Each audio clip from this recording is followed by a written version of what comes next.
இப்போவும் சொல்கிறேன், அவங்களெல்லாம் பிடிக்கல, உங்களுக்கு ஓட்டு போட்டுருங்க. இவங்க யாருமே சரியில்லை, அவங்க போட்டிருக்காங்க. ஒரு அரசு இவர் பதவி இருக்கும்போதே இவருக்கு பெரிய சிக்கல் என்னென்னா, யாருக்குமே அரசு பதவியில் இருந்த எந்த அனுபவமும் கிடையாது. சரி, இது இவ்வளோ பெரிய வெற்றி எப்படி பாசிபிள்னு நினைக்கிறீங்க? இவர் பெரும்பாலும் திமுக பாணியை தான் கையில் எடுக்கிறார். எதிரிகள் ஒருத்தர் கிடையாது, இப்போ 2 பேர். அதில் இவங்க புதுசு வேறு மாட்டினாங்கன்னா ரொம்ப இதாகிடும். இன்னொன்று இவருக்கு முழு மெஜாரிட்டியும் கொடுக்கல. பதவி ஏற்றுக்கிட்டு இதை பண்ணணுமா? அதுக்கு பதவி ஏற்று சொல்லுவாங்க, டேட்டில் நிரூபிக்க சொல்லுவாங்க. அவர் அதோடைய மெஜாரிட்டி காமிக்கணும். ஸோ அப்பவும் வரலைன்னா என்ன சார் பண்ணுவாங்க? அவ்வளோதான், ராஜினாமா பண்ணிட்டு போகும். கவர்னர் ஆட்சி வரும், இல்லாட்டி வேறு யாராவது இப்போ திமுக அதிமுக ஒன்று சேர்ந்து நாங்கள் ஆட்சி அமைக்கிறோன்னு வந்தால் என்ன பண்ணுவோம்? அந்த கேள்வியை கேட்க வேணாம்னு நினச்சேன். ஏன்னா அப்படி ஒரு நாள் வராதுன்னு நினச்சா வந்துருச்சு. ஏன் நிதிஷ்குமாரும் லல்லு பிரசாத் யாதவும் சேர்ந்து கேட்கல? ஸ்டாலின் அவர்கள் அவரோட சட்டமன்ற தொகுதியில் தோற்றுருக்காரு. இது எப்படி சார் ரொம்ப அதிர்ச்சிகரமான சம்பவம்? என் வீட்டு வேலைக்காரி இருந்துட்டு இப்போ எனக்கு முதல்ல வருவான்னு நினைக்கிறார்.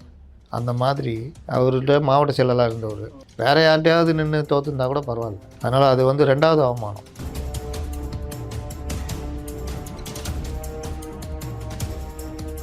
வணக்கம். இன்றைக்கி நம்ம கூட பார்த்தோம்னா பத்திரிகையாளர் முத்தலீஃப் அவர்கள் இணைந்திருக்காரு. தமிழக அரசியல் பற்றி பல்வேறு விஷயங்கள் கேட்க போகிறோம். சார் வணக்கம் சார். வணக்கம் சார். இன்றைக்கி ரொம்ப முக்கியமான நாள். தமிழக சட்டமன்ற தேர்தலோட இன்றைக்கி தான் ரிசல்ட் டே. ஓப்பனாக சொல்லணும்னா விஜய் தான் இன்றைக்கி சிஎம் அப்படின்ற இடத்துக்கு நாம் வந்திருக்கோம். அதை நம்ம ஒத்துக்கிட்டு தான் ஆகணும். இன்றைக்கி ரிசல்ட் எப்படி பார்க்குறீங்க நீங்கள்? அதாவது ஏற்கனவே இந்த தேர்தல் ஆரம்பத்தில் நான் சொல்லிகிட்டு இருக்கிறது வந்து இது ஒரு கணிக்க முடியாத தேர்தல். மற்ற இதில் கூட ஓரளவு கணிக்க முடிஞ்சது. இது யாராலையும் கணிக்க முடியாத ஒரு சந்தேகத்தோடு தான் எல்லாருமே அடங்கினாங்க. இது வந்துடும், அது வந்துடும். ஒருவேளை வரலன்னா விஜய்க்கு இருக்கிற வாக்குகள் யாரை பாதிக்கும்? விஜய் வந்துட்டார்னா இதாகுமா அதாகுமா இப்படி எல்லாருக்குமே அந்த சந்தேகம் இருந்துகிட்டே இருந்தது.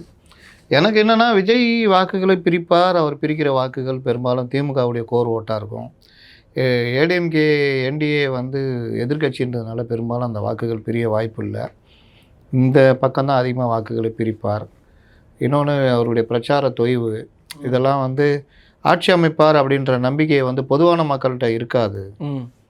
அவருடைய அந்த தேர்தல் அறிக்கை கூட ரொம்ப பெருசாலாம் இல்லை, அப்பப்போ அறிவித்தார். கடைசியில் எனக்கு என்னென்னு ஒரு மாதிரி சொல்லிட்டு போனார். இதெல்லாம் வச்சு பார்க்கும் பொழுது பெரிய அளவில் வாக்குகள் வாங்குவார், ஆனால் சீட்டாக கன்வெர்ட் ஆகாது அப்படின்ற மாதிரி தான் யோசிச்சுருந்தோம். ஆனால் மக்களுடைய எண்ணம் வேறு மாதிரியாக இருந்தது. என்னென்னா, நம்ம வந்து மாற்றத்தை விரும்பணும்னு அவங்க அவ்வளோ கோபத்தில் இருக்கிறாங்கன்றது தான் இது. திரும்ப நான் இதான் சொல்கிறேன்.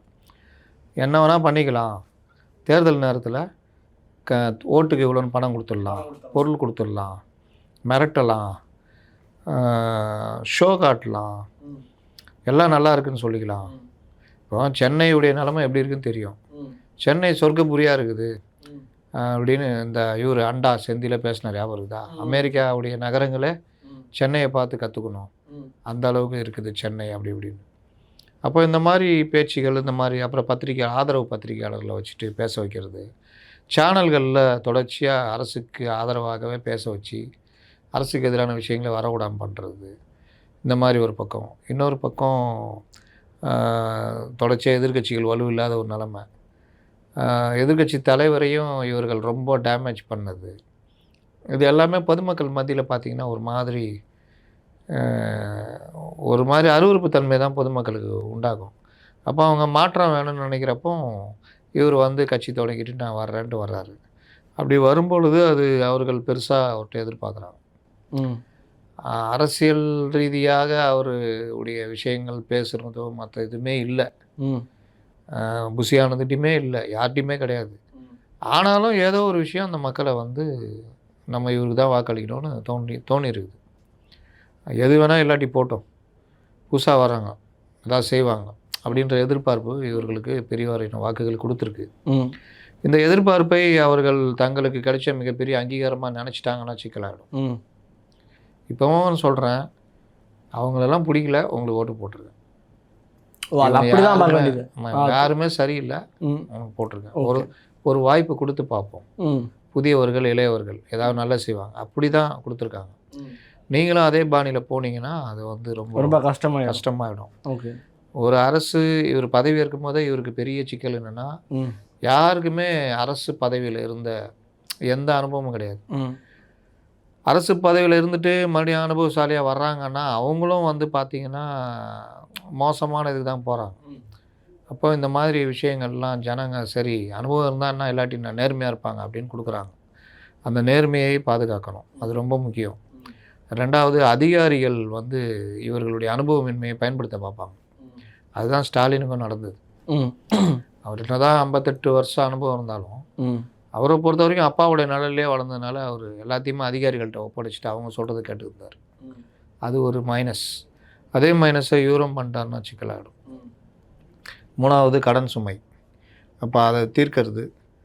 4வது பெண்களுக்கு எதிரான குற்றங்கள், மது, போதை, இந்த மாதிரி இதில் அவர் என்ன பண்ண போகிறார் அப்படின்னு. 5வது காவல்துறையை கடிவாளம் போட்டு கையில் வைக்கிறது. அதை கட்டவிழ்த்து விட்டாருன்னா ஆட்சி கெட்ட பேர் வந்துடும்.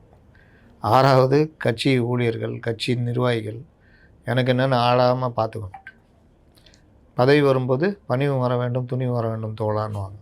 இதெல்லாம் பண்ணார்னா அடுத்து 10-15 வருஷத்துக்கு இவர் அசைக்க முடியாது. நான்லாம் 2031 தான் வருவார்னு நினச்சேன். ஆனால் 2026 வந்திருக்காரு. அப்போ 2031, 36 இப்படி கொண்டு போகலாம். எம்பி சீட்டு, உள்ளாட்சி தேர்தல்னால் அந்த வெற்றியை தொடர வைக்கலாம். அது அவர் கையில் தான் இருக்குது. எந்த அளவுக்கு அவர் சார். இன்னொரு மிக முக்கியமான கேள்வி, 38% வாங்கியிருக்காங்க. இது வந்து இந்த பதிவு எப்படின்னா ஒரு 4 மணிக்கு நினைக்கிறேன். 4 மணிக்கு 38% வரலாற்றிலே யாரும் வாங்காத வாக்குப்பதிவை அவர் வாங்கியிருக்காரு. இது இவ்வளோ பெரிய வெற்றி எப்படி பாசிபிள்னு நினைக்கிறேன்? ஏன்னா அவர் ஒழுங்காக பிரச்சாரம், அது ஒரு பிரச்சனை நடந்தது. அவர் ஒழுங்காக பேச மாட்டேன்றார். எங்கே போனாலும் தீய சக்தி தூய சக்தி ஒரு சில ஒரு டெம்ப்ளேட்டாக 4-5 டயலாக் வச்சுக்கிறாரு. இதே தான் சொல்கிறாரு அப்படிமா கம்ப்ளைண்ட் இருந்தது. அதிமுக, திமுக மிகப்பெரிய ஜாம்பவான் கட்சிகள் இருக்காங்க, ஆண்ட கட்சிகள், ஆண்டு கொண்டிருந்த கட்சிகள் இருக்காங்க. இவ்வளோ நடந்துமே எப்படி இவ்வளோ பெரிய வெற்றி சாத்தியமாச்சுன்னு நினைக்கிறீங்க சார்? ஏன்னா 110 வந்திருக்காங்க. திரும்ப சொல்கிறது 2-3 விஷயங்கள் தான். ஒன்று, ஆட்சி திமுக அதிமுக மேலே உள்ள ஒரு வெறுப்பு. அவங்க 2 பேருமே ஒரே தட்டில் வச்சு ஜனங்க பார்த்தது. வந்தால் மறுபடியும் அதே தான் பண்ணுவாங்க. அதே மணல் கொள்ளை, அதே ஊழல், அதே முறைகேடு, அதே டாஸ்மாக் இதெல்லாம். இவர் வந்தால் ஏதாவது நல்லது செய்வார்னு எதிர்பார்க்குறாங்க. இவர் அதே பாணி, இவர் பெரும்பாலும் திமுக பாணி தான் கையில் எடுக்கிறார். அதே பாணி அதே மாதிரி இதில் எவ்வளோ கமிஷன் பார்க்கலாம், அது பார்க்கலாம்னு நினச்சாருன்னா மாட்டுவார். ஏன்னா எதிரிகள் ஒருத்தர் கிடையாது. இப்போ 2 பேர், திமுக அதிமுக 2 பேருமே அடிப்பாங்க. அதில் இவங்க புதுசு வேறு, இவங்க மாட்டினாங்கன்னா ரொம்ப இதுவாகிடும், நல்லா அடிவாங்க, நல்ல சிக்கலாகிடும். சிங்கிள் மெஜாரிட்டி இன்னும் வரல, அதுக்கு இன்னும் நம்பர்ஸ் இருக்குது. ஒரு 7 சீட்டு 8 சீட்டு பின்தங்கி இருக்காரு. என்ன ஆகும்னு நினைக்கிறீங்க அடுத்து? இவர் காங்கிரஸ் சொன்னீங்களே, இது வரைக்கும் யாருக்குமே கொடுக்கலன்னா அதெல்லாம் கிடையாது. எம்ஜிஆருக்குலாம் முழு மெஜாரிட்டி கொடுத்துருக்காங்க. ஐ மீன் வாக்கு சதவீதத்தில் மேட்டர் கிடையாது. ஓகே. திமுக 67 ஜெயிக்கும் போது அதோட அதிகமாக வாக்கு சதவீதம் காங்கிரஸ் வச்சுருந்தது. 77 எம்ஜிஆர் 132 தொகுதிகள் ஜெயிக்கும் பொழுது 132 தொகுதிகள் எம்ஜிஆர் மட்டுமே ஜெயிச்சார். அப்போ காங்கிரஸ் உடைய பர்சன்டேஜ் 36-37. இவங்களது வந்து எம்ஜிஆர்து வந்து 23. ஓகே சரி. இப்போ சிங்கிள் மெஜாரிட்டி வரல, விஜய் என்ன பண்ணும், என்ன இது அடுத்து என்ன நினைக்கிறீங்க? அதனால் பெருவெற்றியை வாரி கொடுத்தாங்க, தூக்கி கொடுத்தாங்கன்றதெல்லாம் இல்லை. ஓகே, ஒரு மாற்றம் வேணும்னு எல்லாரும் போட்டாங்க. அதே போல் இவருக்கு எந்த அளவுக்கு இருக்கோ அதே அளவுக்கு திமுகவுக்கும் அதிமுகவுக்கும் வாக்குகள் விழுந்திருக்கு.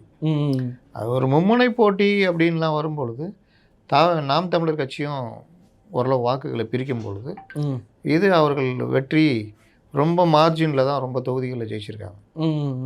1000 ஐ மீன் நாளைக்கெல்லாம் வரோம், தேர்தல் வெற்றிலாம் முடிஞ்சோன்னா எடுத்தோன்னா எத்தனை தொகுதிகளில் மார்ஜினில் வென்றிருக்காங்க, எத்தனை தொகுதி யாரை காலை வாரி விட்டாங்க அப்படிலாம் தெரியும். அதனால் இந்த மாதிரி விஷயங்கள்லாம் வந்து கணக்கில் எடுத்து தான் நம்ம பார்க்கணும். அடுத்து என்ன ஆகும்னு நினைக்கிறீங்க சார்? மீதி இதுக்கு அவர் வந்து பண்ணணும், வேறு கட்சிகள்கிட்ட தான் பேசணும், யார்கிட்டயாவது ஆதரவு கேட்கணும். பிசிகா காங்கிரஸ்கிட்ட பேசலாம். காங்கிரஸ் அவரை 5 தொகுதிகளில் முன்னிலையில் இருக்காங்க, பாமக சில தொகுதிகளில் முன்னிலை. என்னன்னா அதாவது நீங்கள் பெருசாக லம்பாக எடுக்கணும்னா காங்கிரஸ் பாமக 5-5 10 கிடச்சிரும். ஓகே. அப்புறம் விசிகா, சிபிஎம், சிபிஐ இந்த மாதிரி கட்சிகளை கூட்டணியில் சேர்த்துக்கிட்டு இவர் விக்கிரவாண்டியில் சொன்னார்ல, நான் மட்டும் ஜெயித்தால் போதுமா, நம்ம நம்பி வருபவர்களுக்கு கொடுக்கணுமா, அந்த அடிப்படையில் பண்ணலாம். ஈஸியாக வாய்ப்பு இருக்குது, அந்த மாதிரி வாய்ப்பு இருக்குது. வாய்ப்பு இருக்குது சார். நான் இன்னைக்கு நெட்டில் படிச்சுட்டு இருந்தேன் சார். என்ன படித்தேன்னா, சிங்கிள் மெஜாரிட்டி வரலன்னா ஆளுநர் வந்து மெஜாரிட்டி அதிக இடங்கள் பெற்ற கட்சியை ஆட்சி அமைக்க கூப்பிடுவாருன்னு சொல்கிறாங்க. அது ஆட்சி நடக்கும். அமைக்க கூப்பிடுவார். ஆ 10-15 நாள் டைம் கொடுப்பார். ம் அதுக்கப்புறம் இவருடைய இதை காமிக்கணும். அந்த சட்டமன்றத்தில் ப்ரூவ் பண்ணணும். 118 நிரூபிக்கணும். ஆ அந்த 118 நிரூபிக்கலைன்னா ஆ நம்பிக்கையில் ஆட்சி நம்பிக்கை வந்து ராஜினாமா பண்ணுற மாதிரி ஆகிடும். ஓகே. அதனால் இவர் பதவிலாம் ஏற்றுக்கலாம், எனக்கு மெஜாரிட்டி இருக்குதுன்னு சொல்லி. ம் அதுக்கப்புறம் நான் நிரூபிக்கிறேன்னு சொல்லிட்டு நிரூபிக்கணும். அந்த பீரியடில் பாமக, காங்கிரஸ் இவங்கள்லாம் பேசிட்டு, ம் என்னங்க பாமகக்கு சௌமியாவுக்கு சுகாதாரத்துறை கொடுத்தா வரமாட்டேன்னுவாங்களா? அது அப்படிதான் சார். ஆட்சி அவர் பதவி ஏற்றுக்கிட்டு இதை பண்ணணுமா? ஆமாம், ஆ அது பதவி ஏற்றுக்க சொல்லுவாங்க. பதவி ஏற்றுக்க சொல்லுவாங்க. டேட்டில் நிரூபிக்க சொல்லுவாங்க. அவர் அதோடைய மெஜாரிட்டி காமிக்கணும். ஸோ அப்பவும் வரலைன்னா என்ன சார் பண்ண முடியும்? அவ்வளோதான், ராஜினாமா பண்ணிட்டு போகணும். ராஜினாமா பண்ணிட்டு ரீஎலெக்ஷன் வருமா, இல்லை ஆளுநர் ஆட்சி பண்ணுவாரா? கவர்னர் ஆட்சி வரும். இல்லாட்டி வேறு யாராவது இப்போ திமுக அதிமுக ஒன்று சேர்ந்து நாங்கள் ஆட்சி அமைக்கிறோன்னு வந்தால் என்ன பண்ணுவீங்க? சரி, என்னோட அந்த கேள்வியை கேட்க வேணாம்னு நினச்சேன். ஏன்னா அப்படி ஒரு நாள் வராதுன்னு நினச்சேன், வந்துருச்சு. ஏன் நிதிஷ்குமாரும் லல்லு பிரசாத் யாதவும் சேர்ந்து கேட்கல? Okay sir. இப்போ திமுக அதிமுக சேர்ந்து என்ன பண்ணுவாங்க? விஜயை விடக்கூடாதுன்றதுக்காக எதாவது பிளான் பண்ணுவாங்க? அப்படிலாம் வராது. ஏன்னா அதிமுகன்ற கட்சியுடைய அடிப்படையே திமுக எதிர்ப்பு தான். ஓகே. அதனால் அது வந்து இதாகாது. இப்படினாலும் இது நடந்துருங்க. 106 தானே, இன்னும் 12 சீட்டு தானே, அது வாங்கிடுவாங்க சார். அடுத்தபடியாக எனக்கு இன்னைக்கு ரொம்ப அதிர்ச்சிகரமான சம்பவம்னா, ஸ்டாலின் அவர்கள் அவரோட சட்டமன்ற தொகுதியில் தோற்றுருக்காரு, கொளத்தூரில். எப்படி பார்க்குறது இது? இது எப்படி சார் ரொம்ப அதிர்ச்சிகரமான சம்பவம்? இதே மாதிரி ஒரு அதிர்ச்சி தான் 1996 ஜெயலலிதாவுக்கு நடந்தது. பர்கூரில் தோற்று போனாங்க. அப்போ வந்து கலைஞர் சொன்னார், சுகவனன் ஒரு சாதாரண ஆள், அவரை எதிர்த்து ஜெயலலிதா எதிர்த்து நில்லுன்னு சொன்னப்போ அவர் பயந்து போயிட்டார். நான் நிற்க மாட்டேன் அப்படி இப்படின்னு. அதெல்லாம் மீறி தான் நிற்க சொன்னார் கலைஞர். மூப்பனாரை போய் பிரச்சாரம் பண்ணிட்டு வந்து கலைஞர்கிட்ட சொல்லியிருக்காரு, இவர் ஜெயிச்சிருவார் அப்படின்னு. அதே மாதிரி சுகவனம் ஜெயிச்சிட்டார். ஜெயிச்ச அப்புறம் தான் சுகவனம் யாருன்னு எல்லாருக்குமே தெரியும். இப்போ அவர் கட்சியில் எங்கே இருக்காருன்னு தெரியாது. அப்போ கலைஞர் சொன்னார், யானை காதில் புகுந்த எறும்பு அப்படின்னு. ஒரு யானையே ஒரு எறும்பு வந்து காதுக்குள்ளே போயிருந்துச்சுன்னா அந்த கடிச்சு அந்த யானையே சாச்சிரும். அந்த இதில் ஒரு மாதிரி ஆகி யானை பண்ணுவாங்க. அதனால தான் அந்த தும்பிக்கை காதை வச்சு அப்படி ஆட்டின்னு இருக்குது அப்படின்வாங்க. அந்த மாதிரி அவர் கரெக்டான ஒரு ஓமையை சொன்னார். அதே ஓமையை தான் இன்றைக்கி விஎஸ் பாபு சொல்லணும். இவங்ககிட்ட மாவட்ட செயலாளராக இருந்தவர், இந்த படையப்பால அந்த அம்மா சொல்லுமே, ரம்யா கிருஷ்ணன், சௌந்தர்யாட்ட சொல்லும்ல, என் வீட்டு வேலைக்காரி இருந்துட்டு இப்போ எனக்கே முதல்ல அம்மா வரலாம்னு நினைக்கிறார். அந்த மாதிரி அவர்கிட்ட மாவட்ட செயலாளராக இருந்தவர். திமுகவில் தலைவர் ஃபேமிலிக்கும் மாவட்ட செயலாளர் ஃபேமிலிக்கும் எப்படி இருக்கும் மாவட்ட செயலாளர், அந்த மாதிரி இருந்தவர் தான் இவர் விஎஸ் பாபு. 2011 இவருக்கு தேர்தலில் ஒர்க் பண்ணார் ஸ்டாலினுக்கு. குறைந்த வாக்கு வித்தியாசத்தில் ஸ்டாலின் ஜெயிச்சார், கிட்டத்தட்ட தோத்துட்டாருன்ற மாதிரி ஆச்சு. அப்போது வந்து அவர் மேலே கடுமையாக கோபம்லாம் வந்துச்சு அவங்களுக்கு. அதுக்கப்புறம் கொஞ்ச நாள் பொறுத்து கட்சி விட்டு வெளியே போனார், நீக்கப்பட்டார்னு நினைக்கிறேன். அப்புறம் அதிமுக போனார், வந்தார், தாவேக்கா வந்தார். இன்றைக்கி ஸ்டாலினே எடுத்து நின்று ஜெயிச்சிட்டார். அதனால் அது வந்து 2வது அவமானம். வேறு யார்கிட்டையாவது நின்று தோற்றுருந்தா கூட பரவாயில்ல, தனக்கு கீழே மாவட்ட செயலாளர் இருந்த ஒரு ஆள் சாதாரண வேணும்னே போட்டிருக்காங்களோ சார்?